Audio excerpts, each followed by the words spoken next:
Si Tuka ay isang loser at may masagwang pagmumukha na namumuhay bilang magsasaka sa kanyang maliit at kaawa-awang nayon. Labis niyang minamahal ang kanyang munting taniman ng labanos at inaalagaan niya ito ng husto. Ganun na lamang ang pagpapahalaga niya sa mga ito na nagdala pa siya ng itim na medyas, sakali mang kailanganin ng karagdagang proteksyon ng kanyang mga labanos. Sa paningin ni Tuka, ang kanyang mga labanos ay kawangis ng magaganda at maayos na hugis ng mga binti, at ito'y kanyang lubos na pinahahalagahan.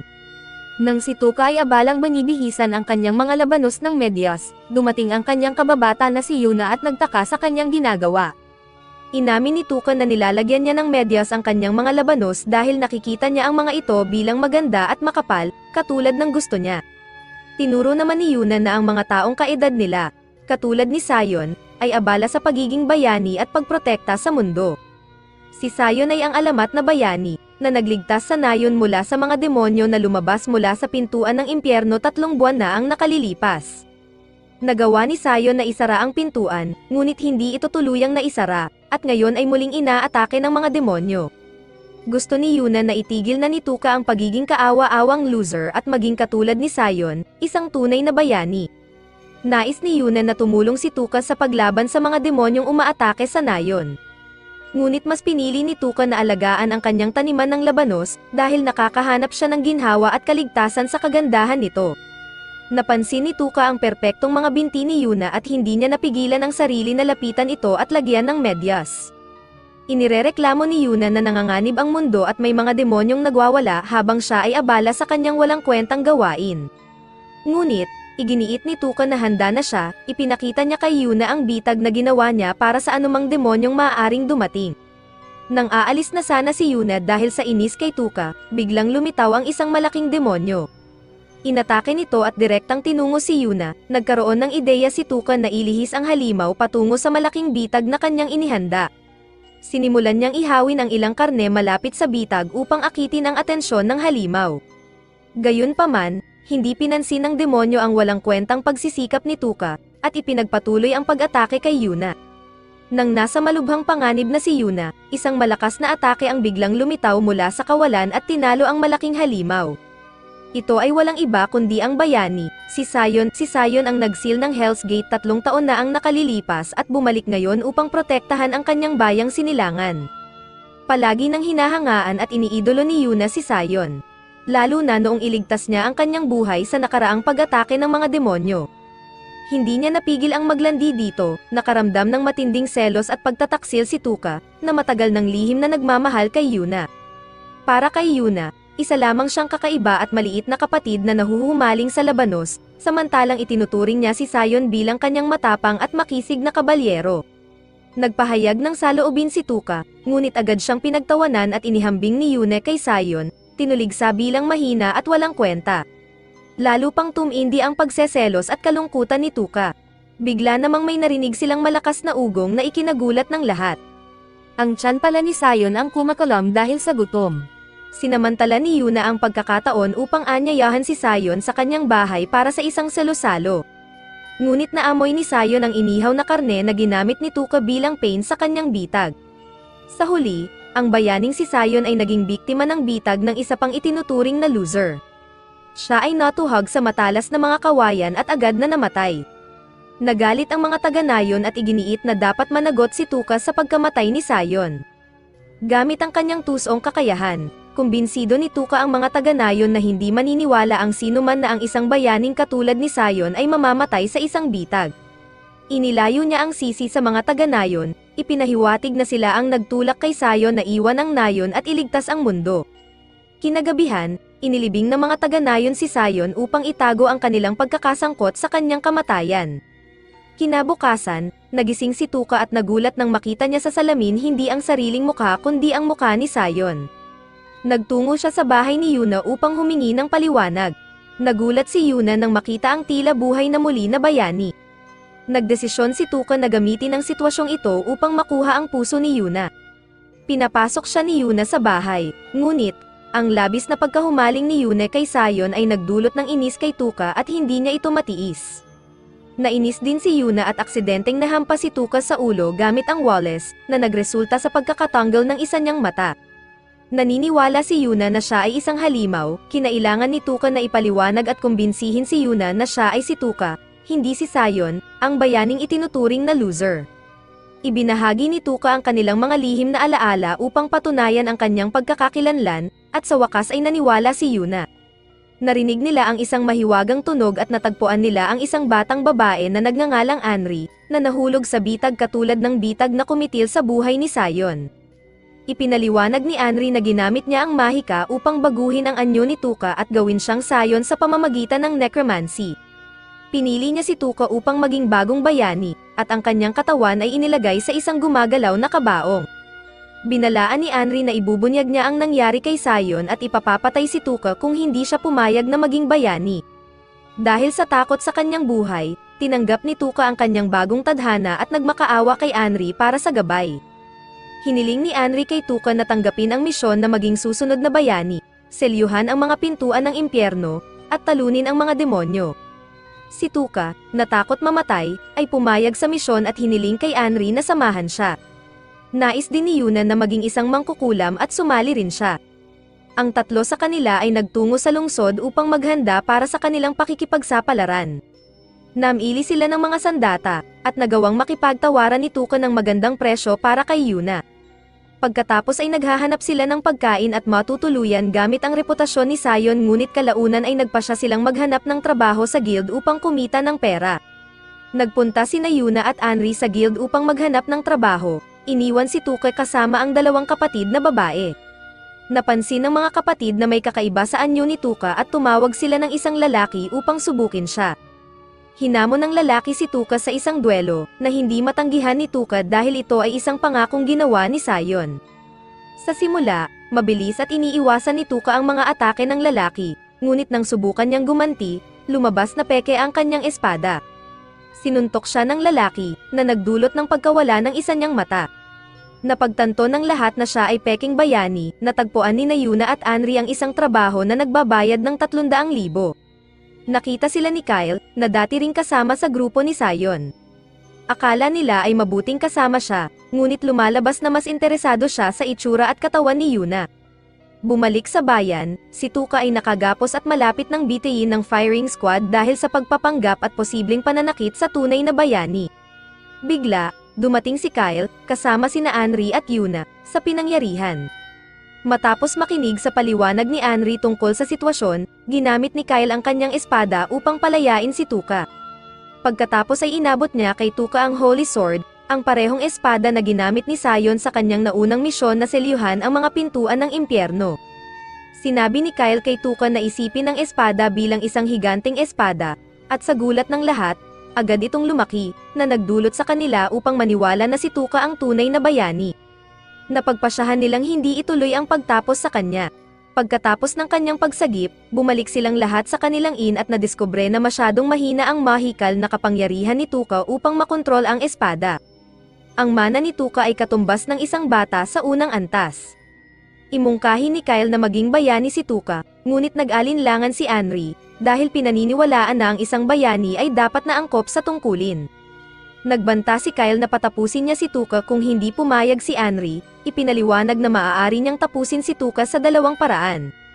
Sa pamamagitan ng pagwasak sa kanyang ulo, kung saan nakalagak ang kanyang kamalayan, o sa pamamagitan ng pagwasak sa kanyang orihinal na katawan, na nakalagak sa kabaong na dala-dala ni Anri. Nag-alinlangan si Anri, ngunit binawi ni Kyle ang kanyang banta nang makita ang kanyang determinasyon. Nagpasya siyang tulungan si Tuka na talunin ang mga demonyo at selyuhan ang mga pintuan ng impyerno ng Minsanen. Nang gabing iyon, natulog si Tuka, nagtitiwala kina Anri at Kyle na ililigtas ang mundo kasama siya, alam na hindi niya haharapin mag-isa ang mga demonyo. Gayunpaman, nagkaroon siya ng pangalawang isip at napagtanto na maaari niyang mawala ang kanyang buhay sa proseso. Nagpasya siyang pumasok ng palihim sa kwarto ni Anri at Yuna habang sila'y natutulog upang kunin ang mobile coffin, na naglalaman ng kanyang orihinal na katawan. Nang makita niya ang maliit na kabaong sa dibdib ni Anri, hindi niya napigilan ang sarili sa pagkakita sa labanos ni Yuna. Nang walang masyadong pag-iisip, nilagyan niya ito ng medyas, isang lihim na pagnanasa na matagal na niyang tinatago. Matapos niyang gawin ito, umalis siya sa kwarto, pakiramdam na isa siyang kaawa-awang loser. Ngunit pagkalabas niya, Pumasok si Kyle sa kwarto, umupo sa ibabaw ni Anri, at matamang tinitigan ang mobile coffin. Mukhang nais ni Kyle na puksain si Tuka upang kunin ang katawan ng bayani para sa kanyang sarili. Gayunpaman, nang tangkaing tusukin ni Kyle ang mobile coffin gamit ang isang kutsilyo, nag-aktibo ito ng proteksyon na mahika na nagtulak sa kanya palabas ng kwarto. Mabilis na tumakas si Kyle sa pinangyarihan bago magising sina Yuna at Anri. Nagtataka si Yuna sa kakaibang pangyayari at agad na tumakbo patungo sa kwarto ni Tuka. Kinabukasan, nagtungo ang grupo ng bayani sa kagubatan upang labanan ang mga demonyo. Ramdam pa rin ni Tuka ang epekto ng parusa ni Yuna. Inangkin ni Tuka na may ibang nagtangkang magnakaw ng kabaong ni Anri noong nakaraang gabi. Iginiit niyang pumasok lamang siya sa kwarto para lagyan ng medyas ang labanos ni Yuna. Pumayag si Kyle na imbestigahan ang panghihimasok pagkatapos ng kanilang misyon. Hinala ni Tuka si Kyle ngunit hindi niya maipahayag ang kanyang mga agam-agam dahil malakas si Kyle. Hindi mapakali si Tuka at nais niyang manatili si Anri sa kanyang tabi. Ayaw niyang mag-isa kasama si Kyle, nakarating sila sa isang malaking kastilyo kung saan inatake ng lumilipad na halimaw ang grupo at iba pang mandirigma na nasa parehong misyon. Ginamit ng halimaw ang mahika upang mag-teleport at pahinain ang ilang miyembro na ikinatakot ng lahat. Tumakas ang ilang mandirigma, kasama si Tuka, papasok sa kagubatan, ngunit hinarang sila ng halimaw. Nagawang bala ni Tuka ang kanyang grupo tungkol sa mahika ng halimaw bago ito harapin ng direkta. Gumamit ang halimaw ng malakas na talon papunta sa kalangitan at lumikha ng isang malaking bilog ng mahika, ngunit ginamit ni Kyle ang kanyang espada upang talunin ito. Upang patunayan ang kanilang tagumpay, kailangan nilang kunin ang puso ng halimaw, isang mahikang kristal. Balak ibigay ni Kyle ito kay Yuna, ngunit inangkin ito ni Tuka bilang gantimpala niya sa pagbabala tungkol sa bilog ng mahika ng halimaw. Gayunpaman, nakaharap nila ang isang hukbo ng mga demonyo sa halip na isang halimaw. Sinubukan ni Tuka na magpanggap bilang bayani at pangunahan sila papasok sa kastilyo upang makatakas. Ginamit ni Anri ang kanyang mahika upang kontrolin ang mga skeleton upang labanan ang mga demonyo, pinapalakas ang mga ito gamit ang mahikang kristal. Kailangan ni Kyle na tulungan si Anri, dahil ang patuloy na paggamit ng kanyang kapangyarihan ay nagpapahina sa kanyang mana. Gayunpaman, nawalan ng isang braso si Tuka dahil sa lason mula sa mga demonyo, habang si Yuna naman ay nawalan ng damit ng targetan siya ng mga halimaw gamit ang lason. Nahiya si Yuna at mabilis na nagtago sa likod ng isang bato nang mawala ang kanyang mga damit. Dali-daling lumapit si Tuka at sinabing mayroon siyang ekstrang damit para sa kanya, ngunit ito pala ay isang napakaliit na swimsuit. Napilitan si Yuna na isuot ito, bigla, natagpuan sila ng demonyong naglagay sa kanila ng lason.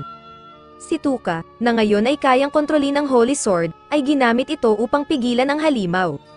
Inutusan niya si Yuna na talunin ito, gayunpaman, nagbitaw ng hindi angkop na mga komento ang halimaw, na tumugon sa mga pagnanasa ni Tuka, kaya hiniling niya kay Yuna na itigil ito.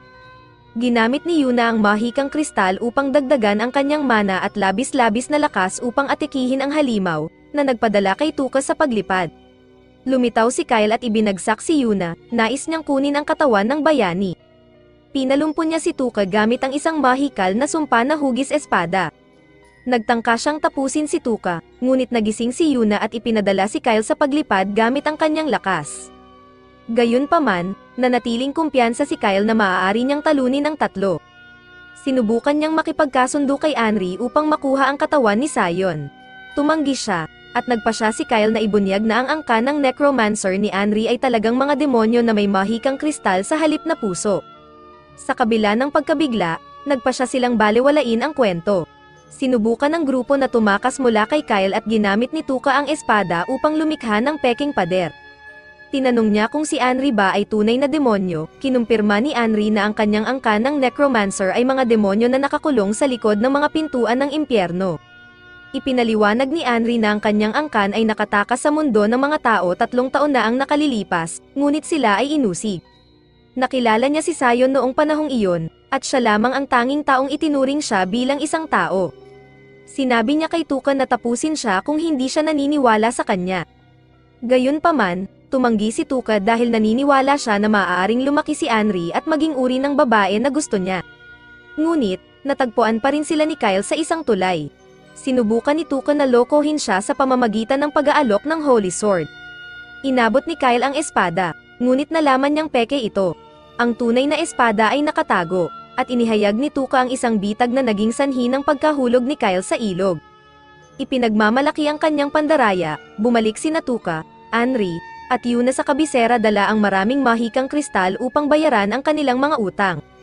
10 araw na mula nang umalis sila sa nayon upang isara ang mga pintuan ng impyerno, ngunit mayroon silang ilang problema.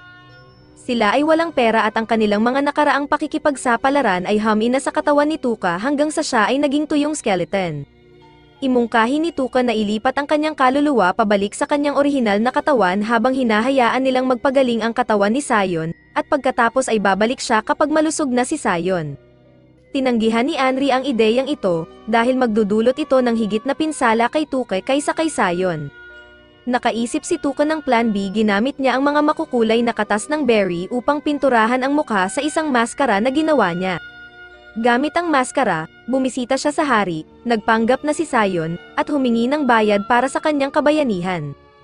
Gayunpaman, ipinaalala sa kanya ng hari na ang tunay na Sion ay tumanggi sa gantimpala 3 taon na ang nakakaraan at kilala sa kanyang pagpapakumbaba.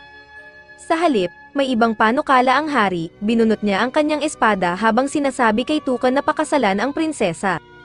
Hindi nais ni Tuka na ipagsapalaran ang pagtanggi sa alok ng hari at pumayag na pakasalan si Marguerite upang iwasan ang galit ng hari. Ang plano niya ay iligtas ang mundo sa lalong madaling panahon kapag mayroon na siyang sapat na pera.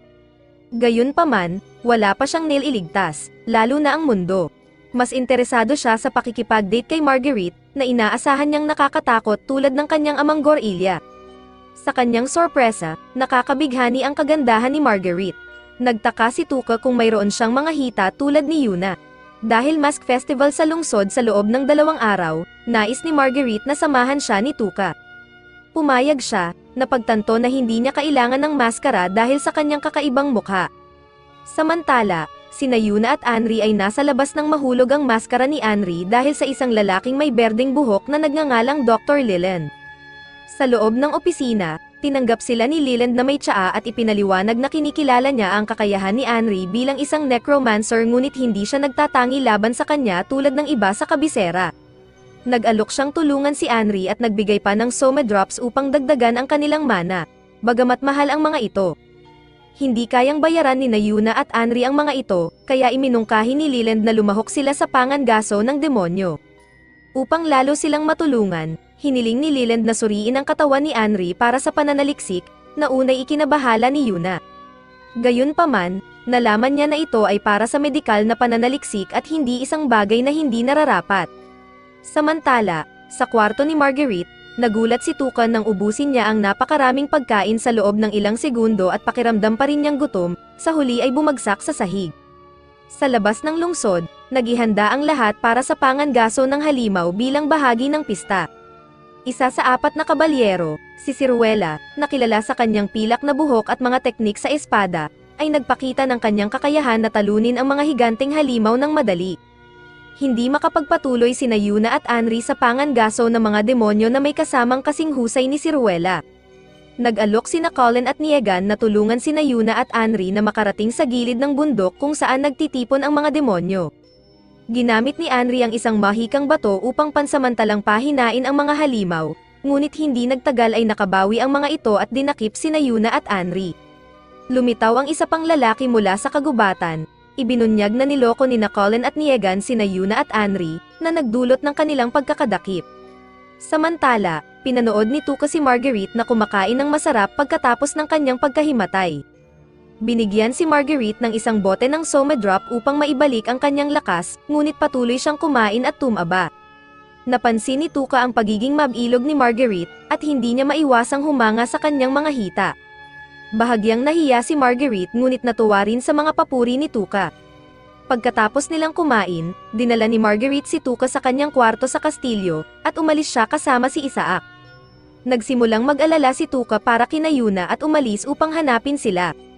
Napunta siya sa bahay ampunan kung saan inaalagaan ni Dr. Leland ang kalagayan ni Marguerite. Pagkaalis nila, pumasok si Dr. Leland sa isang lihim na kwarto. Isinuot niya ang isang maskara at lumapit sa isang babae, na lumalabas na si Yuna. Ibinunyag ni Leland ang kanyang masamang plano, na kinabibilangan ng pagdakip sa mga tao, pagbabalat sa kanila, at paggamit ng necromancy upang buhayin silang muli bilang mga skeleton, lahat ay sa ngalan ng pagpapalugod sa mga demonyo. Nais ni Yuna na pigilan ang plano ni Leland, ngunit nag-aalangan siya sa kapangyarihan ng kanyang pulang buhok na demonyo. Nagpasya siyang maghintay para sa tamang sandali upang kumilos. Sa kabilang banda, si Tuka ay sabik sa kanyang date kay Marguerite sa pista. Sumali si Tuka sa isang laro kung saan binabaril ng mga tao ang mga mansanas sa ibabaw ng ulo ng iba gamit ang mga pana. Mahusay na tinamaan ni Marguerite ang isang mansanas gamit ang kanyang pana. Gayunpaman, may kakaibang nangyari, sa loob ng 3 segundo, nawala ang lahat ng mansanas sa tiyan ni Marguerite, at bumalik siya sa kanyang mabilog na estado.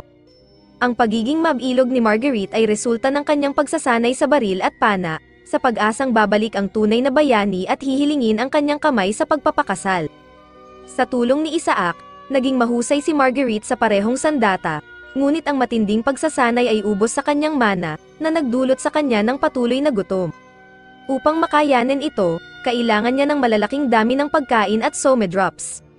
Sa kabila ng pagkontrol sa kanyang kondisyon, naniniwala siyang karapat-dapat siya sa bayani. Habang nag-uusap sina Tuka at Marguerite, naalala niya ang panonood ng mga paputok kasama ang tunay na bayani, si Sion, 3 taon na ang nakalilipas. Gayunpaman, hindi totoong bayani si Tuka at hindi niya naaalala na ikinagulat ni Marguerite. Napansin ni Isaac at si Ruela, na lihim na sumusunod sa kanila, ang pagkabahala ni Marguerite. Nakilala ni Sirula ang pagsasanay ni Tuka sa necromancy at idineklara na wala na ang tunay na bayani, na ikinatakot ni Marguerite.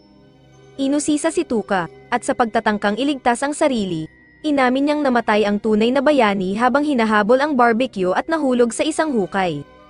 Kahit na totoo, mahirap itong paniwalaan, kinumpirma ito ni Siruela, at parehong hinatulan ni Isaac at Siruela si Tuka ng kamatayan dahil sa kanyang papel sa pagkamatay ng bayani. Nang sila'y lumingon, wala na si Marguerite, labis na nabigla, tumakbo siya sa mga kalye, kung saan nakatagpo niya si Dr. Leland, na nagpanggap na tutulungan siya. Gayunpaman, inatake ng mga demonyo ang lungsod, na nagudyok kina Siruela at Isaac na harapin ang banta. Sinamantala ni Tuka ang pagkakataon upang tumakas, tinitiyak na ligtas niyang mababawi si Marguerite. May masamang intensyon si Dr. Leland, dinala niya si Marguerite sa isang madilim na eskinita, nagbanta na sasaktan siya. Napaligiran ng maraming skeleton, sandaling lumitaw ang animated na skeleton ni Tuka ngunit mabilis na natalo, naiwan lamang ang ulo ng skeleton ni Tuka. Pagdating ni Siruela at Isaac, na tinalo ang ilan sa mga skeleton, nagawang makatakas ni Leland kasama si Marguerite. Si Isaac, na nagdududa sa kwento ni Tuka, ay naghihinalang inayos niya ang buong sitwasyon. Nakaramdam ng kawalan ng kapangyarihan ang grupo habang nahihirapan silang hanapin ang nawawalang prinsesa, ngunit nagmungkahi si Tuka ng isang mapangahas na plano upang iligtas siya. Kasama sa plano ang pagpipigil kina Isaac at Siruela, na nagpapahintulot kay Tuka na magpanggap bilang isa sa mga sundalong kaaway dahil binubuo ng mga skeleton ang puwersa ni Leland. Matagumpay nilang naipasok ang kanilang sarili sa kuta ng kaaway gamit ang lihim na estratehiya. Inihayag ni Isaac na si Marguerite ay nagdurusa mula sa MES dahil sa presyon ng kanyang pag-aaral at mahigpit na pagsasanay, na nagdulot ng kanyang patuloy na gutom. Dahil sa pagsisisi sa pagpapahirap sa kanya sa pagsasanay, kinilala ni Isaac ang kanyang papel sa sitwasyon. Nang marinig ang kwento, itinuro ni Tuka ang mga daliri kay Isaac para sa lahat ng nangyari kay Marguerite. Tumagos sa puso ni Isaac ang mga salita ni Tuka, na nagdulot sa kanya ng matinding kalungkutan. Biglang, isang malakas na atake ang sumabog mula sa pader, na itinulak sila palayo. Si Yuna iyon, na nakatakas mula sa kuta ng doktor, nahuli niya ang isa sa mga katulong ng doktor, si Colin, at nais malaman kung nasaan si Anri. Wala siyang pakialam sa mga plano ng doktor, nasisiyahan lang siya sa paghihirap ng mga tao. Si Yuna, na mas malakas, ay itinali siya at nakakuha ng impormasyong kailangan nila. Inihayag ni Colin kung saan matatagpuan si Anri, nagmadali si Yuna papunta sa kwarto at natagpuan si Anri na nakaupo sa isang lawa ng sarili niyang uhog, na nakakadiri. Kinailangan ni Tuka at Yuna na maglaro ng bato-bato pick para magpasya kung sino ang tutulong kay Anri. Samantala, si Leland ay may hawak kay Marguerite sa isang silya, at naghahanda para sa isang kakaibang ritual upang iligtas siya. Ang plano niya ay gawing masoner ang mga skeleton ang lahat ng naroroon sa ilalim ng kanyang kontrol.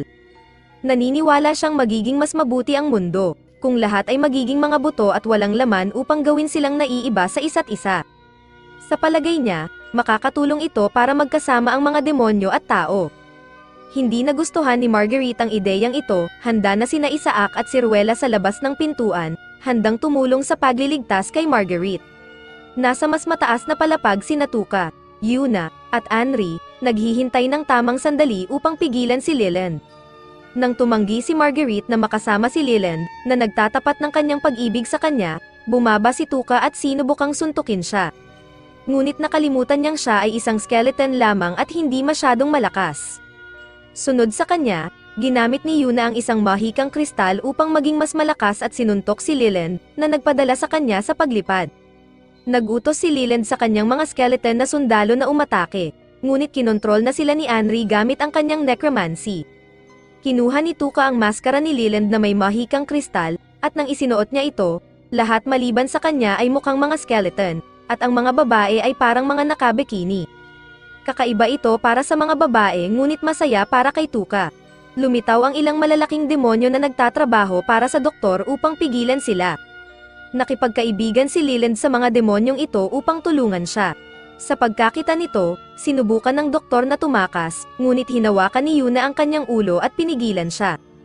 Ginamit ni Leland ang isang mahikang kristal upang kontrolin ang mga tuyong bangkay at skeleton na nagpapalakas pa sa kanya. Inatake niya si Marguerite, at iniligtas siya ni Isaac.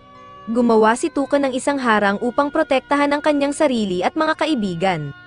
Nakatakas ang lahat, iniwan ang mga peking bakas ng dugo gamit ang pintura ng berry upang lituhin si Leland. Tumakbo sila sa kagubatan upang muling magplano, kailangan nilang maging mas malakas bago muling harapin ang masamang doktor. Imungkahi ni Isaac na gamitin ang mga likido ng katawan ni Marguerite upang palakasin ang kanilang mana. Kasama rito ang mga luha, uhog, laway, at maging ihi. Hinihintay ni Tuca na gawin ito ni Marguerite, dahil makakatulong ito sa pagtaas ng kanyang mana. Bagaman kakaiba ito, kailangan itong gawin, pumayag si Marguerite na makipagtulungan. Habang handa nang makaranas si Tuca ng isang bagay na lubos niyang ikaliligaya, bigla niyang pinigilan si Marguerite. Napagtanto ni Tuca na hindi talaga isang necromancer si Dr. Leland. Ginamit niya ang Soma Drops upang palakasin ang kanyang mahikang kapangyarihan at ang mahikang kristal upang kontrolin ang mga skeleton. Inihayag ni Anri na ang mga tunay na necromancer ay makakakita sa pamamagitan ng mga mata ng mga bagay na kanilang kinokontrol, kaya kung si Leland ay isang necromancer, magkakaroon din siya ng kapangyarihang iyon. Ibinalik ni Tuca ang kanyang plano sa grupo, magtatayo sila ng bitag para sa doktor. Una, palihim na lumapit si Tuca kay Leland. Ngunit inaasahan na siya ni Leland, napansin ang isa sa kanyang mga skeleton na gumagalaw mag-isa.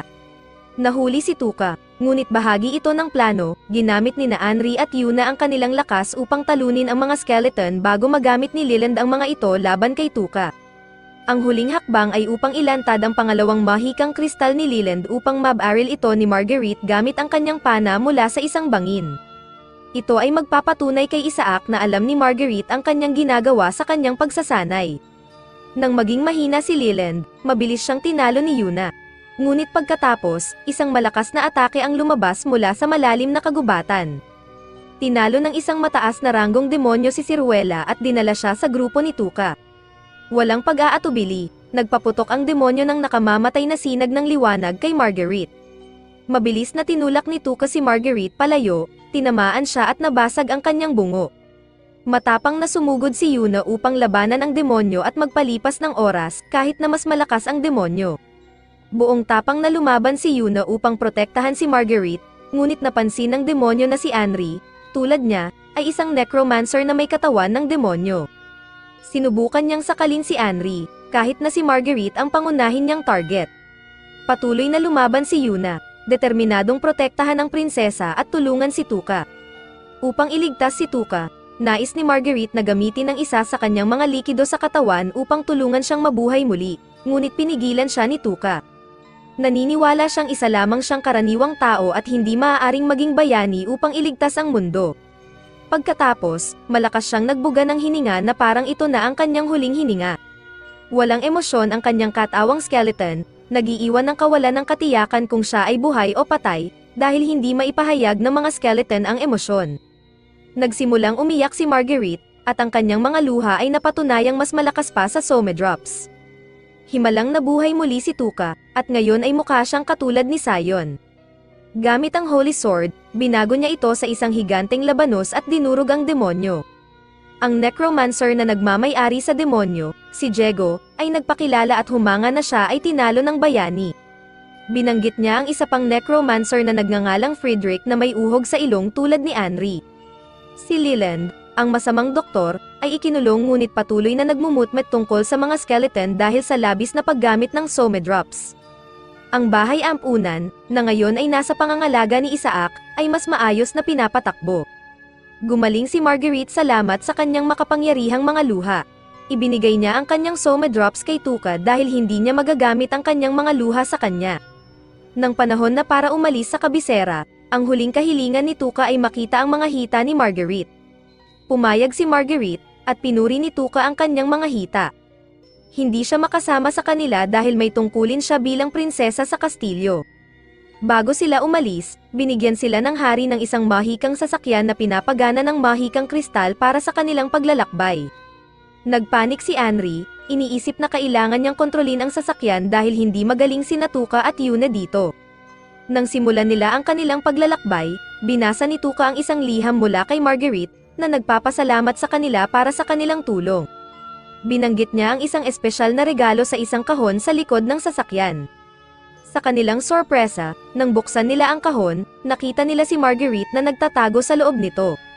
Nakumbinsi niya si Isaac na tulungan siyang magtago sa sasakyan upang samahan ang bayani sa kanilang paglalakbay. Pagkatapos ng ilang paglalakbay, huminto sila sa isang tabing kalsadang bukal. Napansin ni Yuna na mabilis na bumababa ang mahikang kapangyarihan ni Tuka dahil sa paggamit ng mahika upang maibalik ang kanyang katawan. Ngunit mas mahalaga kay Tuka ang kanyang taniman ng labanos sa bahay. Dumating si Henry na may dalang kalapati na may liham. Gutom sila at naisip ang kainin ang kalapati na dala nila. Ngunit pinigilan sila ni Marguerite dahil sa liham na nakakabit dito. Ang liham ay mula kay Ciruela, na nakabawi na mula sa kanyang laban sa mataas na ranggong demonyo. Hinimok niya ang grupo ni Tuka na pumunta sa Hilagang Silangan upang makahanap ng mga pahiwatig tungkol sa necromancer sa likod ng mga aksyon ni Leland. Hinala ni Ciruela na ang necromancer na ito ay naghahanap ng paghihiganti para sa pagtapos sa kanilang angkan ng necromancer ng mga tao 3 taon na ang nakalilipas nang sila ay nagsesel ng mga pintuan ng impyerno. Nagpadala si Tuka ng liham pabalik, tumatangging pumunta sa Hilagang Silangan at sinasabing abala siya sa pagtutok sa mga pintuan ng impyerno. Hindi siya tila masyadong nag-aalala sa misyon ni Ciruela at nais na pigilan ang higit pang pagdurusa mula sa mga demonyo. Nagulat si Yuna sa kawalan ni Tuka ng pag-aalala sa sitwasyon, ngunit determinado siyang iligtas ang mga tao mula sa mga demonyo. Nagpatuloy sila sa kanilang paglalakbay at dumating sa isang bahay na may inihandang masarap na pagkain bilang pagtanggap sa kanila. Kahit alam niyang hindi ang tunay na bayani si Tuka, nanatiling determinado si Prinsesa Marguerite na pakasalan siya. Tinalakay ni Marguerite ang kanyang mga damdamin sa kanila, ipinahayag ang kanyang nais na makasama si Tuka kahit na matapos ang krisis. Si Henry, din, ay may pagnanais para sa isang simpleng buhay kasama si Tuka kapag naayos na ang lahat. Sa isang magaan na sandali sa paliguan, sina Yuna, Henry, at Marguerite ay nagkaroon ng pag-uusap tungkol kay Tuka. Pabirong inangkin ni Yuna na nakikita niya si Tuka bilang isang nakakainis na maliit na kapatid, ngunit iba ang nararamdaman ni Marguerite. Tinanong niya si Yuna kung tutol ba siya sa pagpapakasal niya kay Tuka, na nagdulot ng hindi pagkakaunawaan. Ito'y ikinagalit ni Yuna, na nagudyok sa kanyang magmarcha papunta sa changing room. Lumalabas na si Yuna ay maaaring unti-unting nahuhulog ang loob kay Tuka nang hindi niya namamalayan. Dahil sa kuryosidad tungkol sa damdamin ni Yuna, pumunta si Tuka sa changing room upang tanungin siya tungkol sa medyas na ibinigay niya. Galit pa rin, tinawag siyang kakaiba ni Yuna, hindi katulad ni Sion. Hinimok siya ni Tuka na kalimutan si Sion, binibigyang diin na patay na ito. Gayunpaman, hindi kayang kalimutan ni Yuna ang lalaking nagligtas sa kanyang buhay. Ipinahayag niya ang kanyang pagkabigo kay Tuka, at pagkatapos ng kanyang pagsabog ng damdamin, umalis siya na nakasuot lamang ng kanyang underwear, isang masamang desisyon dahil may mga zombies na gumigala sa lugar. Nakagat si Yuna sa balikat at kinailangan niyang tumakas para makaiwas sa mga zombies. Hinabol siya ni Tuka, nag-aalala dahil umalis siya nang hindi nagsusuot ng damit. Sa kasamaang palad, ang kagat ng zombie ay nag-inject ng lason kay Yuna, at nagsimula siyang magbago at makaramdam ng sakit. Napalibutan sila ng isang hukbo ng mga zombie, at si Tuka, determinadong protektahan si Yuna, ay handang lumaban gamit ang kanyang espada upang lumikha ng isang harang. Pinigilan siya ni Yuna, itinulak siya palayo at iginiit na iwan siya upang iligtas ang kanyang sarili. Sinabi niya na gusto niyang umalis sa grupo, habang papalapit ang mga zombie kay Tuka, handang umatake. Nakakita siya ng isang tao na may pulang buhok na nagngangalang Twin Spear Belarco sa isang bubong. Sa mabilis na galaw, naparalisa ni Belarco ang hukbo ng mga zombie sa isang hampas, ngunit sa proseso, na-dislocate niya ang kanyang binti. Bagamat nagdala ng wakas sa kaguluhan ang pagdating ni Belarco, may mga zombie pa ring nasa paligid, kabilang na sa gusali kung saan nagpapahinga sina Anri at Marguerite. Agad na gumawa si Anri ng isang sandata mula sa isang mahikang kristal at inabot ang isa kay Marguerite para sa proteksyon. Pagkatapos talunin ang mga zombie, bumalik si Tuka kasama si Yuna, na walang malay at nakasandal sa kanyang balikat. Nag-aalala sa magiging reaksyon ng iba, pinili ni Tuka na huwag ibunyag ang kalagayan ni Yuna. Pinangunahan ni Belarco, nakarating sila sa isang mansyon sa bayan, na napapalibutan ng matibay na pader na nagpipigil sa mga zombie. Sa loob, ang mga tao ay nasa isang kalagayan ng pagkataranta, hindi alam kung paano haharapin ang mga zombie sa labas. Ang pagdating ng bayani na si Tuka at ng kanyang grupo ay nakatulong upang pakalmeyan ang kapaligiran. Gayunpaman, dalawa sa mga tauhan ng masamang doktor, sina Colin at Niegan, na dati nang nakatakas sa kulungan, ay naroon din. Nakakagulat, hindi kinilala ni Tuka sila at kumilos na parang hindi niya kilala ang mga ito. Napansin ni Colin si Yuna, na tila walang malay, sinabi ni Tuka kay Colin na may simpleng sipon lang si Yuna at walang pangangailangan upang suriin para sa mga sugat. Gayunpaman, kumbinsido si Colin na nakagat si Yuna ng isang zombie at iginiit na kailangang tapusin ang sinumang nakagat. Determinadong protektahan si Yuna, sinuntok ni Tuka si Colin, na nagpadala sa kanya sa paglipad. Nag-alala ang mga tao sa paligid, iniisip na ang bayani ay dumating hindi upang iligtas sila kundi upang saktan sila. Itinaas ni Tuka ang kanyang espada at idineklara na kung may hahawak kay Yuna, baboliin niya ang kanilang mga braso.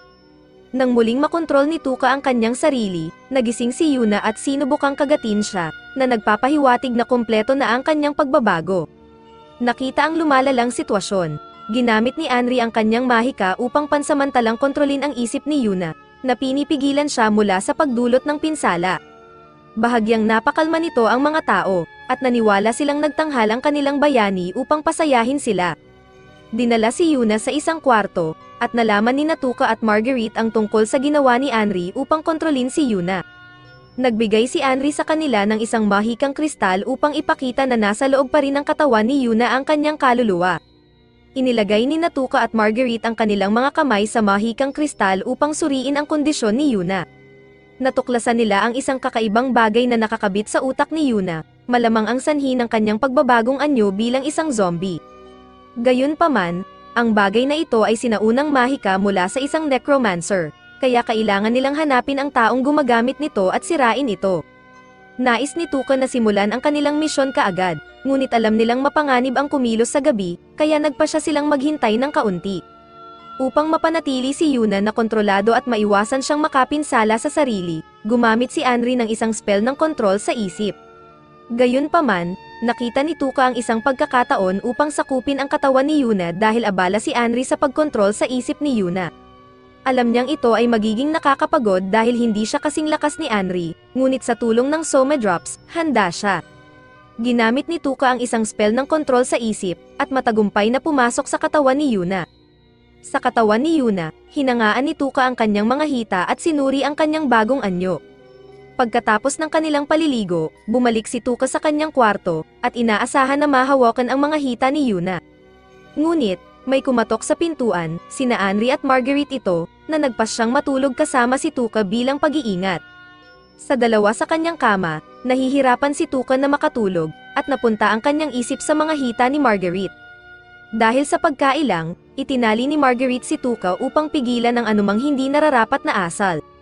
Sa labas, ang hukbo ng mga zombie, na tinulungan ng mga demonyo, ay nakapasok sa pader ng mansyon. Nasaksihan ni Belarco, na nagbabantay sa pader, ang pagpasok. Nang magising sina Marguerite at Tuca at subukang gisingin si Anri, nasa loob na ng mansyon ang mga zombie. Sina Cullen at Niegan, kasama ang iba pang mga nakaligtas, ay gumamit ng kanilang mahikang kristal upang ipagtanggol ang kanilang sarili mula sa mga zombie. Pagkagising, sumali si Anri sa labanan, nakilala nila ang alkalde, na napapalibutan ng mga zombie. Nagpanggap sina Cullen at Niegan na hindi sila nagmamalasakit, sinisisi ang bayani sa kanilang kinasadlakan. Sa tamang oras, ang kasanayan sa pagpana ni Marguerite ang nagligtas sa alkalde. Gumamit siya ng pana na pinalakas ng isang mahikang kristal upang pahinain ang isang demonyo. Dinala sila sa rooftop, kung saan natagpuan nila si Belarco na humahanga sa lungsod na sinakop ng mga zombie. Sa isang misteryosong kwarto na puno ng mga sandata, ipinakita ng alkalde ang kapangyarihan ng isang kanyan. Binanggit ni Tuca na hindi naligtas ang mansyon dahil sa nasirang pader. Lumuhad ang alkalde at inilahad ang mga pangyayaring nagdulot sa pagsiklab ng mga zombie. Natukoy ng grupo ni Tuca na isang mataas na ranggong demonyo, na mas malakas pa sa demonyong may pulang buhok na kanilang nauna nang nakaharap, ang malamang sanhi ng pagsiklab ng mga zombie. Nagpasya silang gamitin ang tumatagos na mahikang kristal ni Anri upang matunton ang tatlong mataas na ranggong demonyo na kumokontrol sa mga zombie.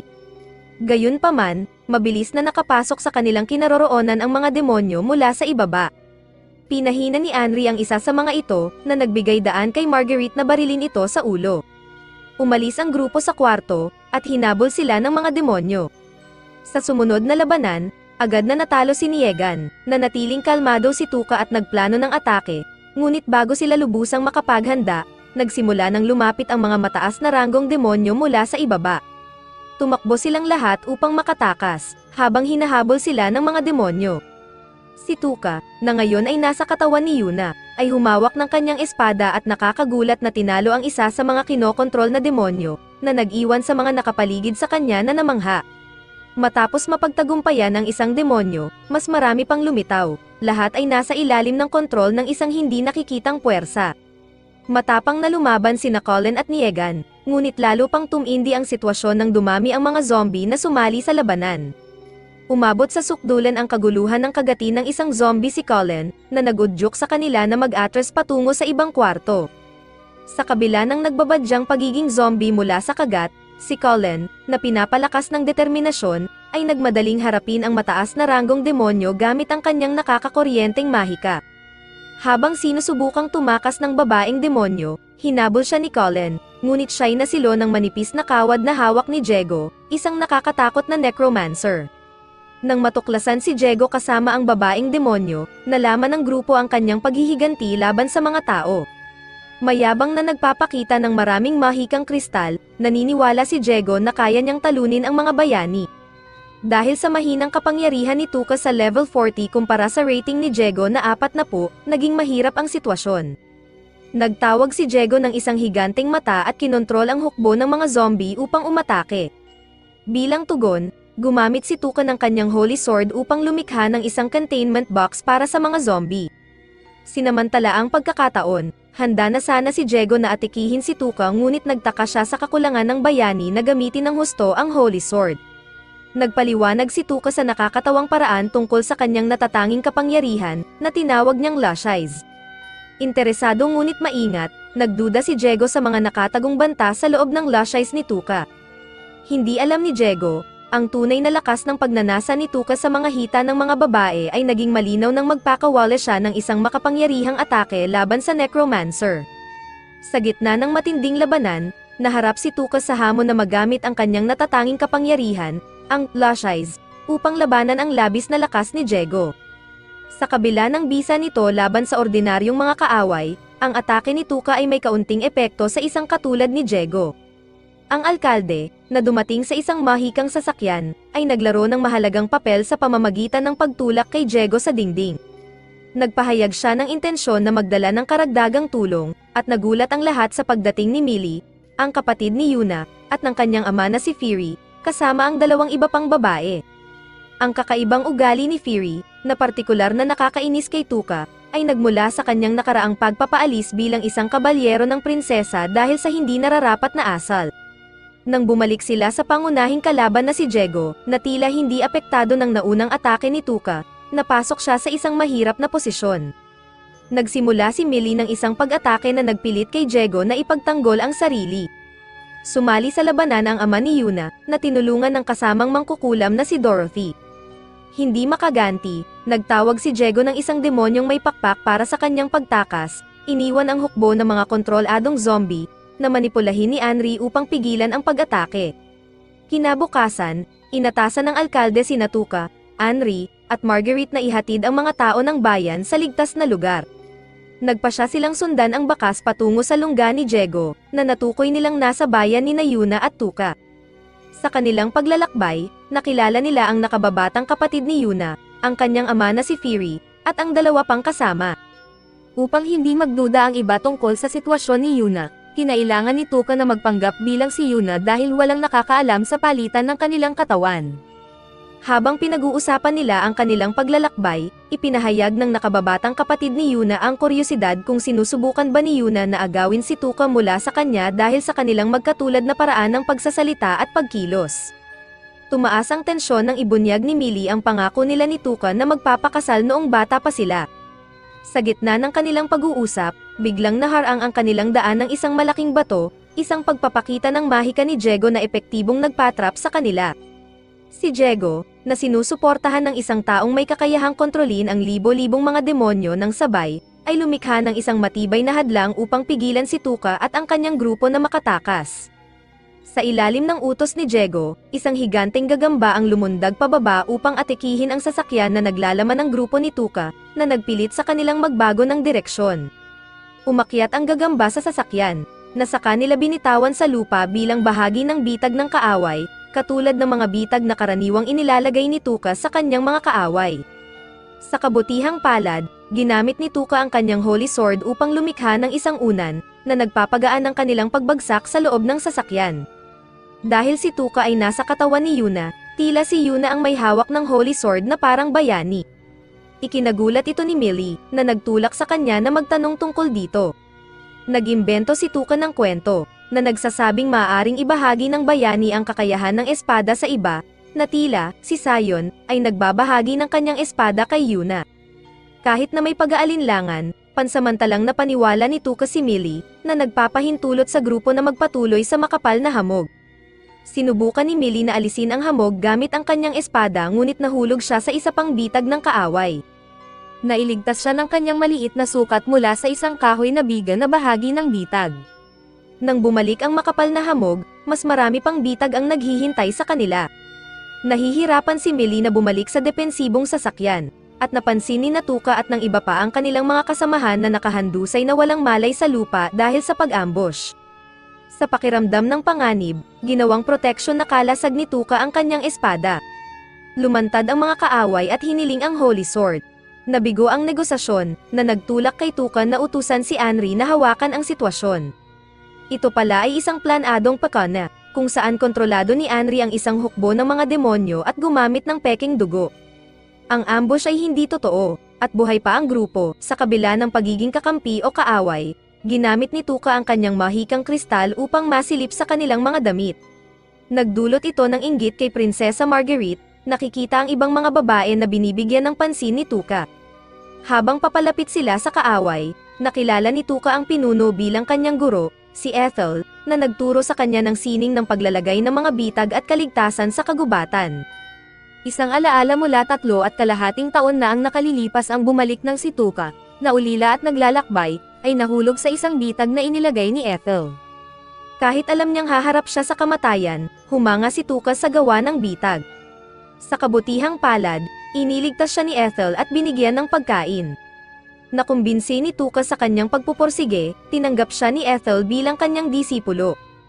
Si Ethel, na dati ay tao, ay nagbago ng puso at naghangad na tulungan ang mga demonyo sa paghihiganti laban sa mga tao. Plano niyang umalis kasama ang Holy Sword sa isang paghaharap, ibinunyag ni Tuka ang isang nakatagong karayom na makakakuryente kay Ethel kapag na-activate. Kinilala ni Ethel ang kanyang pagkatalo, ibinalik ang Holy Sword, at napagkasunduan nila na ang loser ay sasailalim sa parusa sa kasong ito. Si Ethel ay ipinakita ang kanyang labanos, bilang pagtugon sa mga pagnanasa ni Tuka. Dahil sira ang kanilang sasakyan, kinailangan nilang umasa sa isang demonyong kaalyado ni Ethel. Sa kanilang paglalakbay, nagkaroon ng usapan sina Fury at Ethel kung saan nabanggit ni Ethel na si Fury ay nasa listahan niya ng mga taong nais niyang talunin. Sa huli ay nakarating sila sa isang magical repair shop na mahalaga para sa pagkumpuni ng kanilang sasakyan. Gayunpaman, ang matandang lalaki sa loob ay una nang tumanggi na buksan ang pinto para sa kanila. Nag-isip si Ethel na umalis, ngunit nakialam si Tuka, kumbinsido kay Ethel na tulungan sa pagpili ng lock ng Taller. Pagkapasok, agad na nadama ng matandang lalaki ang presensya ng isang bayani. Lumalabas na siya ay walang iba kundi ang lolo ni Sion, na nakadama ng aura ng kanyang apo. Sa kabila ng kanyang malabong paningin, nagpumilit ang matandang lalaki na maghain ng tsaa sa grupo, hindi sinasadyang ibinuhos ito sa kanilang mga ulo dahil sa kanyang mahinang paningin. Ipinagbigay alam niya sa kanila na ang sasakyan ay malubhang nasira at aabutin ng 2 araw ang pagkumpuni. Iniwan si Tuka sa isang estado ng pagkabalisa, nagtatanong tungkol sa pagkakaroon ng ibang sasakyan. Sa kasamaang palad, wala, kaya nag-alala ang grupo kung aabot ba sila kay Diego sa oras. Ipinakita ni Marguerite ang kanyang mga talento bilang prinsesa, na nagpahanga sa matandang lalaki sa pamamagitan ng pagbabasa ng isang buong libro tungkol sa mahika sa loob lamang ng ilang minuto. Bilang tugon, iminungkahi niya na basahin niya ang buong istante ng mga libro upang tulungan siya sa pagkumpuni ng sasakyan. Pumayag si Marguerite, ipinahayag ang kanyang kumpiyansa na matatapos niya ang lahat sa loob ng 1 oras at kalahati. Habang nagbabasa si Marguerite, sinamantala ni Tuka ang pagkakataon upang magtanong tungkol sa Holy Sword ni Millie at sa kanyang paglalakbay bilang isang bayani. Ipinaliwanag ni Millie na ang kanyang Holy Sword ay artificial, nilikha ng mga nangungunang mangkukulam sa mundo. Nagulat, nagtanong si Tuka kung ito ba ay kayang magselyo ng pintuan patungo sa mundo ng mga demonyo. Nilinaw ng ama ni Yuna na imposible ito dahil ito ay isang artipisyal na likha lamang. Tanging ang tunay na Holy Sword lamang ang may kakayahang iyon. Dagdag pa ni Ethel, ang 4 na infernal na general ay ngayon ay kumokontrol ng 1,000 mga demonyo, na ginagawang halos imposible para sa grupo ni Tuka na talunin sila. Sa kabila ng mga hamon, nanatiling determinado si Tuka. Sandaling nagpaalam, lumiko si Tuka sa isang sulok upang suriin ang labanos ni Yuna at magpakasasa sa matagal ng inaasam na sandali na maglagay ng mga medyas. Gayunpaman, ang kanyang pribadong sandali ay naputol nang lapitan siya mula sa likuran ng isa pang mataas na ranggong demonyo. Biglang, napunta si Tuka sa isang hindi pamilyar na lugar, isang kakaibang larangan na tila isang paglalakbay pabalik sa kanyang kabataan. Hindi sigurado kung ito ay isang alaala o panaginip, sinamantala niya ang pagkakataon na makipag-ugnayan kay Yuna at tuparin ang kanyang nais na lagyan ng medyas ang kanyang labanos. Sa kakaibang tagpong ito, hindi kumilos ang mga tao sa paligid niya gaya ng dati. Si Tuka, na karaniwang pinagsasabihan ni Yuna sa kanyang mga gawain sa paghahalaman, sinamantala ang sitwasyon, masayang tumatakbo at naglalagay ng medyas sa lahat ng babae sa bayan. Inamin niya ang kanyang pagnanasa sa paghahalaman kay Yuna, at matapang na idineklara na dapat pahintulutan siyang maghalaman kung kailan at saan niya gusto. Gayunpaman, naging maliwanag ang di pangkaraniwang kapaligiran nang marinig niya ang boses ni Yuna na pinagsasabihan siya mula sa likod ng mga palumpong. Sa kanyang pagkagulat, natuklasan niya ang mas matandang bersyon ni Yuna, na nahihiya sa kanyang natural na kasuotan. Natuwa na ligtas si Yuna sa kakaibang nakaraan, tinulungan siya ni Tuka sa pamamagitan ng pagtakip sa kanya gamit ang kanyang medyas. Magkasama, napagtanto nila na pareho silang bumalik sa Nostalgic ngunit kakaibang sandaling iyon. Desidido na makatakas mula sa siklong ito, tumakbo sina Tuka at Yuna patungo sa dulo ng bayan at nakatagpo ng ganap na puting pader. Sabik na mag-explore, pinagsama ni Tuka ang kanyang katawan kay Yuna para sa kaligtasan. Sa pagtatangkang tumawid sa pader, hindi inaasahang hinayla silang pareho, na nagdala sa kanila sa isang lugar kung saan dati silang naglalaro ng chess noong mga bata pa. Sa kabila ng pagbalik-tanaw sa mga mahal na alaala, hindi nila masira ang paulit-ulit na siklo. Muling nag-teleport, natagpuan nila ang kanilang sarili bago ang masakit na sandali ng pagkamatay ng ina ni Tuka. Sa kabila ng pag-asa ni Tuka na mailigtas siya sa pagkakataong ito, muling huli na siya. Iniabot ng ina ni Tuka ang isang liham mula kay Yuna, na dinala ng kanyang lola, na nagpapahayag ng pagmamahal para sa kanyang anak bago siya pumanaw. Labis na nalungkot si Tuka sa pamilyar na trahedya. Nagpatuloy sila sa 100 bundok, nasaksihan ng isang malupit na larangan ng digmaan, at nagtaka kung ang kanilang mga aksyon sa nakaraan ay maaaring makaapekto sa kanilang kasalukuyan o hinaharap. Habang nag-iisip, nakita nila ang pagbukas ng pintuan sa mundo ng mga demonyo, na nagpapahintulot sa isang hukbo ng mga demonyo na pumasok sa kanilang mundo. Muling nag-teleport, napunta sila sa isang inabandonang kagubatan, iniwan ang scarf ni Yuna. Nagpasya si Tuka na harapin ang isang personal na bagay, ipinakita niya ang isang sugat sa kanyang tiyan kay Yuna. Tiniyak niya sa kanya na huwag mag-alala, ipinaliwanag na ito ay isang pinsala mula sa atake ng isang demonyo. Sa kabila ng pagiging multo ni Yuna dahil sa kagat ng zombie, may aktibo siyang pag-iisip. Nakinig sa mga pangyayari 3 taon na ang nakalipas sa kanilang laban sa mataas na ranggong demonyo, napagtanto niya na si Tuka, hindi si Sayon, ang tunay na nagligtas sa kanya at pinabayaan si Sayon na kunin ang kaluwalhatian. Naputol ang kanilang emosyonal na sandali ng paglitaw ng isang nakakatakot na mataas na ranggong demonyo. Sinabi nito sa kanila na sa totoong mundo, mahimbing na natutulog si Tuka sa tabi nito, at ang kanilang kinaroroonan ay koleksyon ng magagandang alaala ni Tuka. Sa pagmamadali, hinawakan ni Tuka ang kamay ni Yuna, at tumakbo sila patungo sa sandali noong si Tuka ay pinakamalakas, bumalik sa panahon na lumitaw ang tunay na bayani, si Sayon, at ang araw na siya ay parurusahan. Sa mahinang mundo ng alaala, naharap ang lahat sa mga hamon. Sa kabila ng mga pagsubok, matagumpay na nailipat ni Tuka ang kanyang sarili sa araw na taglay niya ang lakas ng bayani. Gayunpaman, sa mundong kontrolado ng demonyo, may kakayahan ang demonyo na basahin ang mga iniisip ni Tuka at mahulaan ang kanyang mga kilos. Nagplano si Tuka na isantabi ang kanyang utak para sa labanan, ngunit mabilis siyang tinamaan ng demonyo sa tiyan. Nang makita si Tuka sa panganib, dali-daling sumugod si Yuna upang iligtas siya. Dahil ito ay mundo ng kaluluwa ni Tuka, hindi mahulaan ng demonyo ang mga kilos ni Yuna. Umakyat si Yuna sa likod ni Tuka, tinulungan siya sa pagkontrol ng Holy Sword.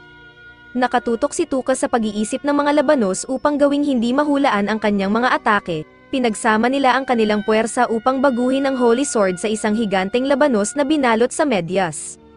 Magkasama, tinalo nila ang demonyo sa pamamagitan ng pagdurog dito. Matagumpay na nakatakas sina Tuka at Yuna mula sa mundo ng mga alaala. Bumalik sa totoong mundo, ginamit ni Anri ang kanyang mahika upang ibalik si Tuka sa kanyang katawan, na kasalukuyang may anyo ni Sayon. Bagaman malapit ang kaluluwa ni Yuna sa kanya, at nagkaroon sila ng mental na ugnayan, walang iba maliban kay Tuka ang makakakita kay Yuna. Sa kastilyo, natanggap ni Ciruela ang liham ni Tuka tungkol sa kanyang pagpunta mag-isa at naramdaman niya ang galit. Gayunpaman, sinabi ng isa sa 4 na kabalyero na nangunguna na sila kasama ang kanilang mga mandirigmang may mahika. Ipinagbigay alam ni Tuka sa kanyang grupo na kasama nila si Yuna sa anyong espiritu.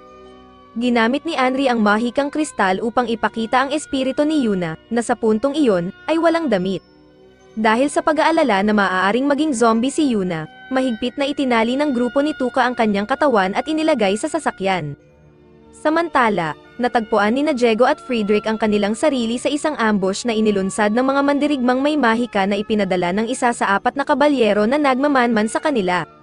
Sinubukan ng mga mandirigma na pugutan ng ulo si Diego, ngunit nagulat sila sa kanyang mabilis na pagbabalik anyo. Bilang tugon, naglunsad si Diego ng kontra-atake, at isa sa mga mandirigma ang naging biktima ng kinokontrol niyang putol na braso, bunga ng kanyang necromancy. Nakaharap ni Friedrich ang isang babaeng mandirigma, gamit ang isang teleportation gate para baligtarin ang kanyang atake. Sa ilalim ng banta ni Friedrich, nagmakaawa ang babae para sa awa. Tinipon ni Diego ang kanyang mga paa at kamay, at tinawag ang isa sa 4 na infernal na general upang atikihin ang mga mandirigma.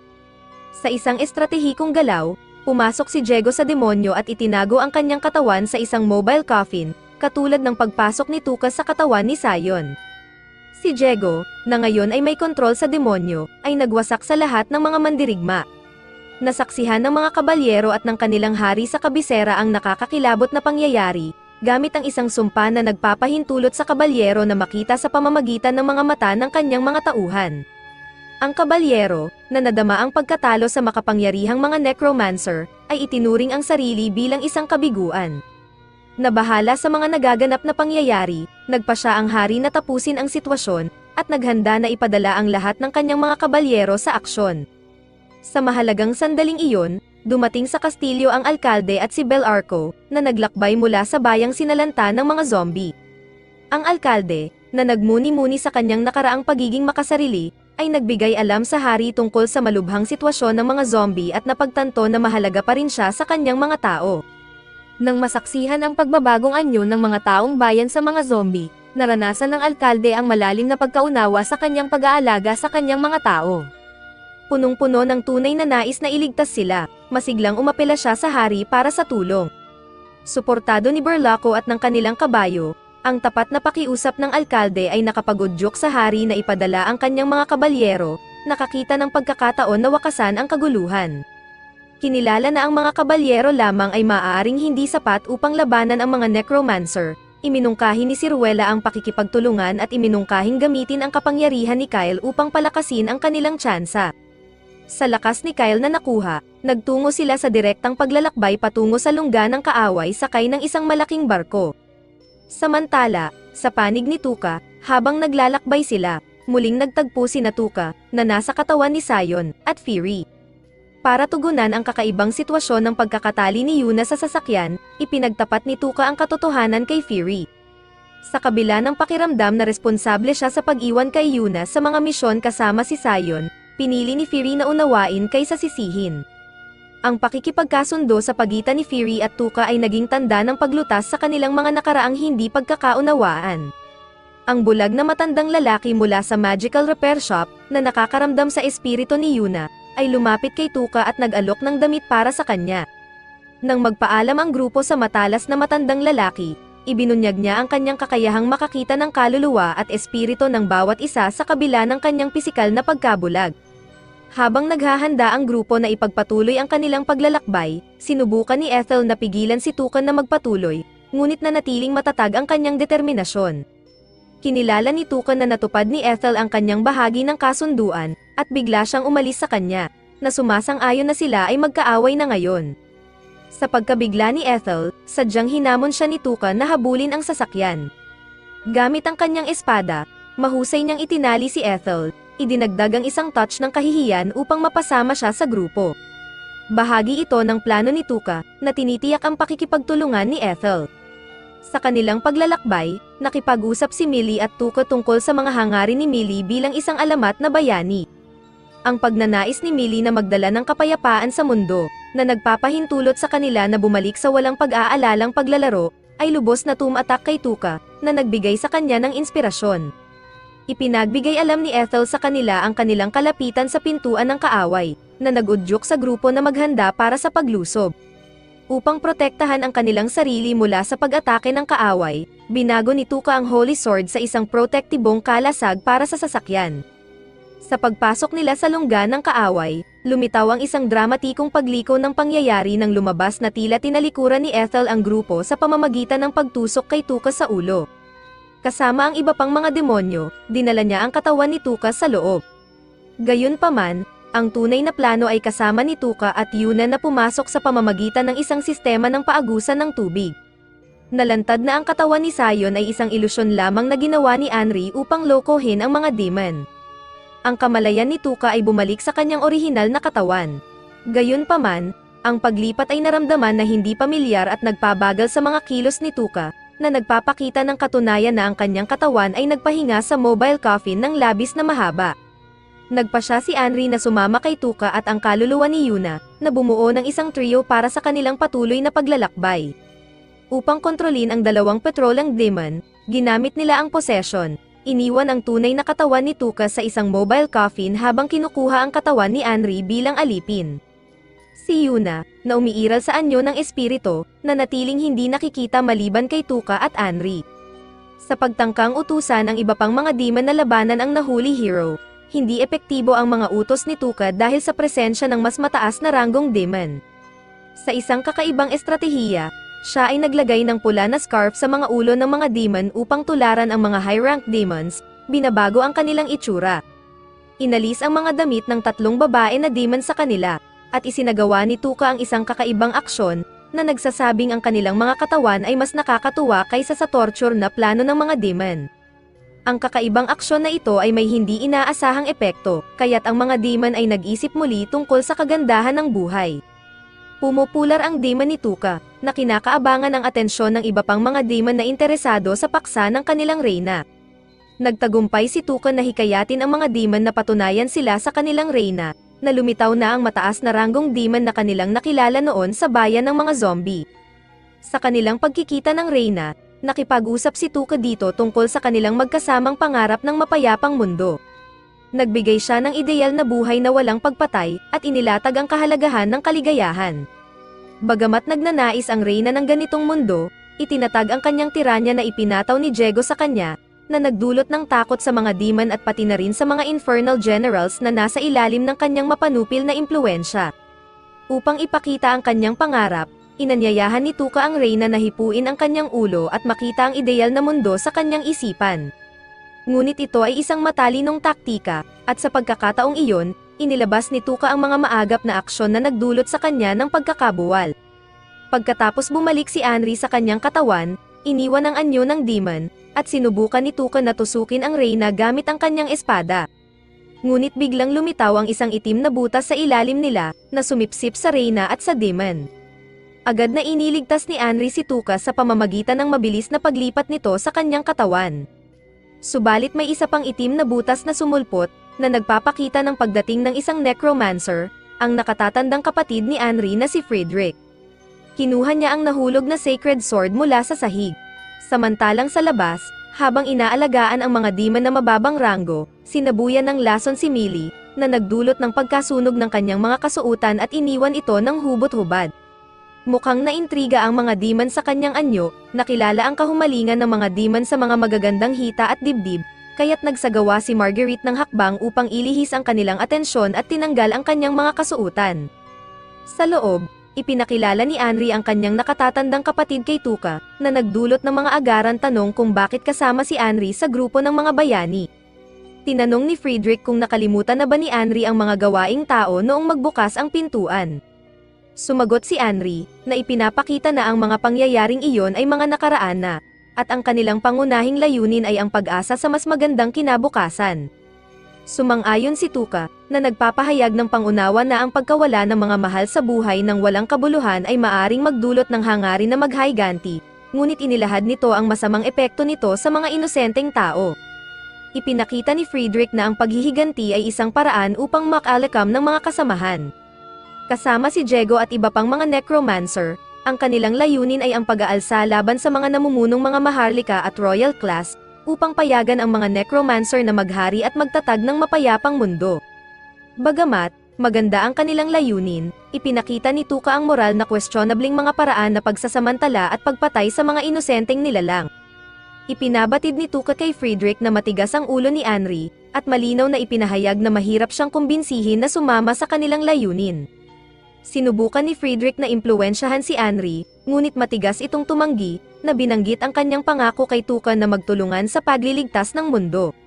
Nilista ni Anri ang mga admirable na katangian ni Tuka, na nagpalakas ng kanyang kumpiyansa at nagpapalakas ng kanyang determinasyon sa kanilang magkasamang layunin. Habang nagpapatuloy ang mainit na diskusyon, si Diego ay biglang sumulpot sa pamamagitan ng pagsabog sa isang pader, kasama ang isa sa mga higanting infernal general demons. Nangunguna si Diego, at inuutos nito ang demon na lemunin ang parin nitong walang malay na reyna, na nagdulot ng mas matinding takot sa mga demon na nasa mababang ranggo. Sa pagmamasid sa nakakatakot na aksyong ito, nadama ni Tuka ang agarang pangangailangan na makatakas kasama si Anri at Yuna, na nauunawaan ang kanilang kawalan ng kakayahan na matapat sa kapangyarihan ni Diego. Gayunpaman, binara ni Diego ang kanilang daan, naglalagay ng entablado para sa isang labanan. Si Diego, na nagnanais ng isa pang yugto ng labanan kay Tuka, hinamon siya sa isang duel, na may pagtukoy sa kanilang nakaraang hindi tapos na laban.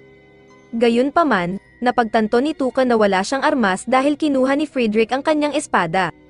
Inutusan ni Diego si Friedrich na ibalik ang espada, at pumayag silang magharap sa sagradong tore. Nagsanib na kasama ang higanteng demon, sinimulan ni Diego ang agarang atake kay Tuka. Bagamat sinubukan ni Tuka na kontrahin ito gamit ang espada, napagtanto niya na ang bilis ni Diego ay labis na nakakabigla. Nahulog sa kalituhan, natuklasan ni Tuka ang kanyang sarili na hindi makagalaw dahil sa karagdagang atake ni Diego. Sa isang pagpapakita ng kanyang malupit na kalikasan, nag-relay si Tuka sa isa sa kanyang paboritong taktika, ang paglalatag ng patibong, upang mapatumba si Jego. Sa ilalim ng pagbagsak, anabangan ni Ethel, ang guro ni Tuka, at ilang mga demon, armado ng mahika ng kidlat upang saktan si Jego. Gamit ang kanyang necromancy, kinontrol ni Ethel ang katawan ni Sion at ipinadala ito kay Tuka. Ang katawan ni Sion ay ipinadala sa isang mahalagang sandali sa oras nang si Friedrich ay may balak na sumali sa laban. Sa halip, ang katawan ni Sion ay sumalpok kay Friedrich na nagdulot sa kanya ng paglipad. Sa tulong ni Ethel, agad na inilipat ni Tuka ang kanyang kamalayan pabalik sa katawan ni Sion, handa nang magpatuloy sa laban-laban kay Jego. Pinagtibay ng isa pang douse ng Soma Drops, lumakas ang mahika ni Tuka sa Antasyam. Gamit ang higanting sacred sword na Hugis Radish, isinaksak niya ito sa hindi makagalaw na katawan ni Jego, sa waring pagkamit ng tagumpay. Gayunpaman, ang kaligayahan ay maikli lamang dahil biglang nagkasira ang sacred sword na hindi inaasahan at naputol ang braso ni Tuka. Sa kabutihang palad, ang zombified na kalikasan ni Tuka ay nagpahintulot sa kanyang braso na muling tumubo. Nalalaman niya na naisip ni Jego na sinadya niyang mahulog sa patibong upang suriin ang kanyang mga kakayahan. Ipinakita ni Jego ang kakayahan na umabsorb ng kapangyarihan ng kidlat na ginamit ni Ethel kanina, at ina-convert ito sa mahika sa pamamagitan ng isang spatial gateway. Subalit, nabigo ang mga pagtatangkang atikihin si Jego dahil sa kanyang matibay na depensa. Si Tuka, mabilis sa pag-iisip, ay bumangga sa isang malapit na haligi, itinumbas ito kay Jego. Nangyari ito habang nakatuon si Jego sa pagtutok sa pag-aatake ni Tuka, at dito ay nagsimula ang kanilang pagpaplano laban sa mahigpit na kalaban. Natutunan ni Tuka mula sa mga nakaraang pangyayari na ang paghati ng Sacred Sword sa maraming sangay ay epektibo laban kay Jego. Batay dito, nagplano sila na gamitin ang kanilang kaalaman upang pagtulong-tulungang atikihin si Jego. Nagtira si Marguerite ng isang pana sa katawan ni Jego mula sa kanyang matataas na pwesto. Kahit na mabilis na nakabawi si Jego, napansin ni Tuka na ito ay nagtatanggol lamang ng may katwiran. Nakita ni Tuka ang pagkakataon at isinaksak ang sacred sword sa lupa, at inilunsad ang isang atake. Gayunpaman, labis na mahusay ang depensang ipinakita ni Jego, na nagpahirap sa kanilang mga pagtatangkang umatake. Nagpatuloy ang kaluluwa ni Yuna sa pagsuporta kay Tuka mula sa itaas, at nagsisilbing tagabantay sa mga mahihina niyang bahagi ni Jego. Ngunit nagdulot ng malaking hamon ang mabilis na regenerasyon ni Jego at mga kontra niya. Ang susi sa tagumpay ay matatagpuan sa pagsasamantala sa kahinaan sa ulo ni Jego, ngunit ito ay maingat na ginugol ni Jego. Ang pagtatalo sa kanya ay magdadala ng pangangailangan para sa isang mas makabago at mas pinong pamamaraan. Sa desperadong pagsusumikap na ilabas ang natitirang lakas para sa huling atake, kinaharap ni Tuka ang isang malupit na pagsubok dahil nauubos na ang epekto ng Soma Drops, na nag-iwan sa kanya na labis na nahina. Kahit na nasa kanyang kalagayan ng pagkaunti, nagsikap siyang gamitin ang natitirang mahikang lakas, subukang itusok ang Sacred Sword sa kahinaan ni Jego. Gayunpaman, hindi ito nakamit, kaya't sinugod siya ni Jego gamit ang isang malakas na sipa na nagpadala kay Tuka patungo sa pader. Wala nang galaw si Tuka, hawak ang huling lalagyan ng Soma Drops sa kanyang kamay. Kahit pat siya ay nagdurugo dahil sa sobrang paggamit ng mahikang elixir, ipinakita niya ang matapang na tapang sa pag-inom ng huling bote. Ngunit, agad namuhay ang mga kahihinatnan ng sobrang paggamit. Kaagad matapos inumin ito, bumagsak si Tuka, habang dumadaloy ang dugo mula sa kanyang bibig. Kailangan ng oras si Tuka para makabangon, ngunit dumating si Kyle, na puno ng determinasyon na pigilin si Jego at maghiganti kay Tuka. Pagkatapos sumali ni Kyle sa laban, agad niyang putulin ang isa sa mga braso ni Jego at hinihimok ito na tingnan ang paligid ng kaharian. Sa pamamagitan ng isang mata na iniluklok para sa pagsusuri, napagtanto ni Jego na ang hukbo ng mga demonyo ay natalo na ng mga karagdagan, kasama na ang Ciruela at Burlaco. Una ay tutol si Anri sa pagdating ni Kyle, dahil sa dating pagnanasa nito na tapusin sila. Gayunpaman, nagbago ng malaki ang asal ni Kyle, na naging magiliw sa pagsasalita kay Anri at nagpahayag ng pag-aalala sa kanyang mga gawaing dating masama. Kahit na sa una ay medyo mapaniwala si Anri kay Kyle, kahit na ang unang sinabi nito nang dumating ay tungkol sa pagpatay kay Tuka. Sa laban ni Tuka, nadama niya ang sarili sa isang estado ng pangarap na animoy naguguluhan ang lahat sa paligid niya. Pumasok siya sa mundo ng Sacred Sword, kung saan nagkita sila ng bayaning si Sion.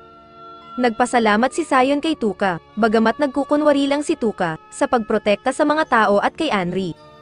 Ipinahayag ni Sion ang kasiyahan na natagpuan ng espada ang isang karapat-dapat na tagapagmana. Kahit na hindi lubos na nauunawaan ni Tuka, nananahimik ito, may pangamba sa paghatol ni Sion. Sa takot na mapanood ni Sion ang kanyang mga kilos, nagsikap si Tuka na umalis at tumakbo hanggang sa makarating siya sa isang salamin na nagpapakita ng mga pangalan ng mga babae na may suot na medyas, na katulad ng kanyang hilig. Ipinaliwanag ni Sion na hindi niya lubos na alam kung bakit naroroon ang salamin, ngunit inirerekomenda niyang ito ay parangal para sa mga taong nag-aalay ng kanilang sarili para sa pagtatanggol ng humanity. Nararamdaman ni Tuka na parang isang kabiguan na hindi nailigtas si Yuna at pinaniwala ang patay na siya. Nagtaka si Tuka kung paano niya maaaring makuha ang kanyang gantimpala. Ipinaliwanag ni Sion na hindi pa patay si Tuka, ang mga tao ay may tatlong buhay, ang espiritu sa ulo, ang kaluluwa sa puso, at ang katawan na nagdadala sa kanila. Sa kasalukuyan, mayroon pa rin si Tuka ang kanyang espiritu, habang ang kanyang katawan at kaluluwa ay nasa mobile coffin. Ang pagpasok ni Tuka sa mundong ito sa pagitan ng buhay at kamatayan ay sanhi ng pagkapagod ng katawan ni Sion, na hinihikayat ng desperadong pangangailangan ni Tuka na iligtas ang mundo. Ipinaliwanag ni Sion na nagkamali ang Holy Sword sa antas ng mana ni Tuka habang nagkakaroon ng pag-akyat baba ng iyong mata ni Marguerite. Tinulungan ni Sion si Tuka sa kanyang paraan palabas ngunit ipinaalala sa kanya na maaari siyang pumili na manatili sa mundo na iyon kung masalimuot ang labas na mundo. Gayunpaman, pinili ni Tuka na bumalik dahil may pangako siyang kailangang tuparin, ang pagliligtas kay Yuna, na ang mga hita lang ang nawawala sa Sacred Sword World, kaya't hindi ito karapat-dapat na manatili. Sa labas, umiiyak si Yuna at nagbigay ng pangako na kung maaari lamang bumalik si Tuka sa buhay, papayagan niya itong isuot ang maraming medyas sa kanyang mga hita at hayaang himayin ito ng higit sa 100 na beses. Pagkatapos magsalita ni Yuna, bumalik si Tuka mula sa Sacred Sword World na puno ng buhay. Ipinakiusap niya kay Anri na palayain ang kanyang katawan mula sa mobile coffin at etusok ang Holy Sword sa lupa. Sa pamamagitan ng kanyang natatanging pamamaraan, ang katawan ni Tuka, na kinapupusan ni Sion sa anyo ng espiritu, ay nagsagawa ng biglaang atake kay Jego. Si Jego, labis na naguguluhan, ay hindi makapaniwala sa kung ano ang naganap at patuloy na nagmumura. Nagpatuloy si Sion sa paghihiwa ng katawan ni Jego, piraso-piraso, bago ito lumundag at pinuputol ang magic crystal sa ulo ni Jego. Si Jego, malapit nang gamitin ang kanyang ultimate na galaw, ay naabala ni Kyle. Nakakuha ng pagkakataon si Tuka at nagmadali upang kuhanin ang magic crystal. Sa Holy Sword sa kanyang kamay, isinaksak niya ang talim nito ng diretso sa ulo ni Jego, na nagresulta sa kanyang pagkasira bago pa mag-transform si Yuna bilang isang demonyo. Matapos mapatamba si Jego, nagbalik si Yuna sa kanyang normal na anyo. Si Jego ay nagtangkang tumakas sa pamamagitan ng teleportasyon papunta sa kagubatan, na may kasamang pangarap na makaganti kay Tuka balang araw. Gayunpaman, ang dalawang demonyo na nakakita sa kanya noong kinain niya ang kanilang reyna ay agad siyang hinati-hati, na nagpapataw ng kanyang kapalaran. Si Tuka ay opisyal ng kinikilala bilang isang bayani at mainit na tinanggap ng lahat, lalo na ng mga babae na hindi makakuha ng sapat sa kanya. Si Yuna, nagmamalupit, bigla na lamang kinuha si Tuka sa kamay upang tuparin ang kanyang pangako ng 100 na hinayupak na pahaplaplap sa mga hita. Sa gabi na iyon, habang buong kasiyahan na nag-aabang si Tuka sa mga hita ni Yuna sa kanyang natural na anyo, napagtanto niya na may ibang plano si Yuna, may suot siyang bikini, hindi eksakto ang inaasahan niya. Nang siya ay magtanong, sinabi ni Yuna kay Tuka na tanggalin ang bikini kung iyon ang nais niya at gawin, sa halip, ang kanyang nais. Hindi makapaniwala si Tuka na nangyayari ito, nasa pagitan na siya ng pag-angkin at paghahagod sa mga hita. Ngunit bigla niyang naalala na si Sion, na nasa Sacred Sword World, ay palaging nagmamasid sa kanya tulad ng ipinangako. Upang maiwasan na masilayan ni Sion ang kanyang mga aksyon, tinapon ni Tuka ang Holy Sword sa labas. Agad na umalis si Yuna nang malaman niyang pinagmamasdan siya ni Sion at tinitignan ang kanyang likas na anyo. Sa ibang mundo, may pulbos ng ilong si Sion dahil sa magandang katawan ni Yuna. Kinabukasan, pansamantalang lumabas si Sion mula sa espada, at itinuro ang bagong bayani at ang koponan sa mga susunod na hakbang ng kanilang paglalakbay. hindi pa nila kayang harapin ang Hell's Gate, dahil sila ay labis na mahina para harapin ang hukbong demonyo na naghihintay doon. Ang kanilang pangunahing layunin ay palakasin ang kanilang mga mahika at madagdagan ang kanilang mana. Anuman ang mangyari ay iiwasan nila ang mapanganib na Soma drops sa proseso. Ang pagpapalakas ng kanilang mga mahika at paglalagay sa pinto papuntang impyerno ay nagdudulot ng kakaibang paglalakbay, at nagsimula silang maghanap ng sage na magtuturo sa kanila sa mga hakbang na ito sa tulong ni Kyle at isang witch na nagngangalang Dorothy.